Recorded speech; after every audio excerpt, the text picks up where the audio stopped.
I lived a life without rules. I used to get drunk, smoked a lot, and I became a compulsive gambler. My behavior was a complete disaster. My wife wanted to separate from me. It was a horrible time. My wife started studying the Bible with Jehovah's Witnesses. I remember being doubtful, very doubtful. But there was one thing that started to make me think. Both my wife and my children looked more peaceful, more joyful, happier. That's why I even accepted a Bible study.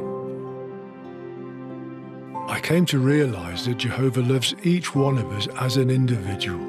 That gave me real hope for the future. Everything I was studying in the Bible helped me to understand that doing Jehovah's will is in our best interest. This really helped me to quit my bad habits, treat my family better, and show due respect to my wife.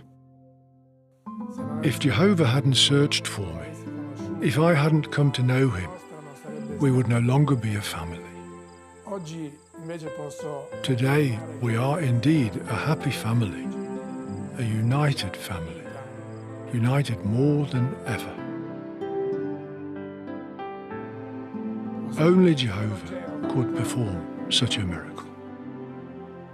If you say so. So this is the story of Onofrio Minore. Apologies if I've mispronounced the name. This story is being told as part of the talk, Have Faith in the Good News, the final talk of the Sunday morning session. And it's just a repetition of the tired old trope of desperate worldly person whose life is going badly, joins the Jehovah's Witnesses, and suddenly everything's better. Suddenly everything gets fixed. I don't buy it.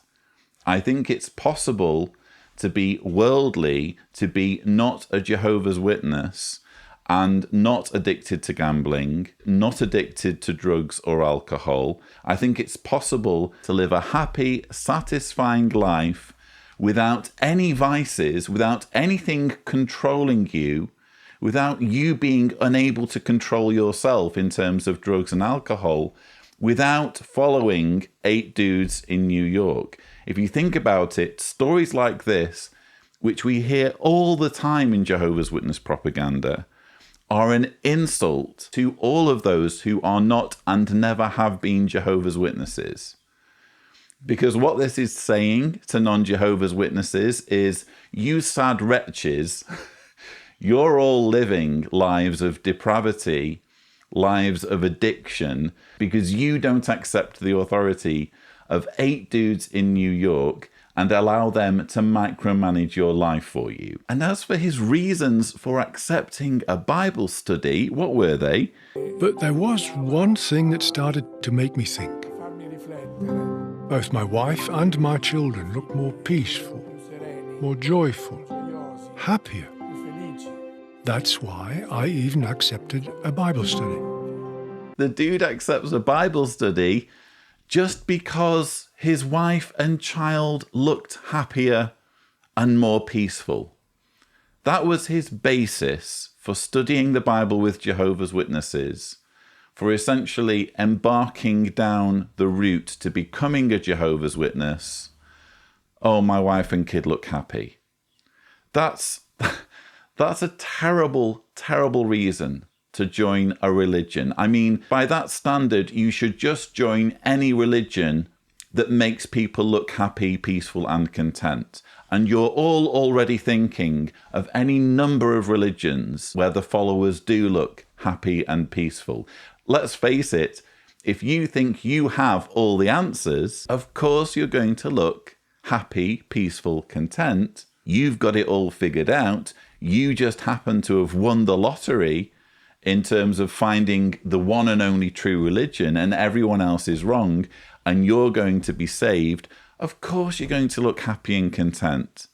And there are any number of religions where people believe that, and people therefore look and feel happy and content. So terrible reason for joining the religion, but ultimately this is just the same trope, the same cliche that we see wheeled out time after time.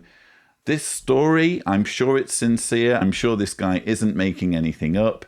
He is telling his story the way he sees it. But the way his story is being told is to tell non-Jehovah's Witnesses, you will be miserable, you will be depraved, you will be out of control in your lives unless you accept the control and authority of the governing body.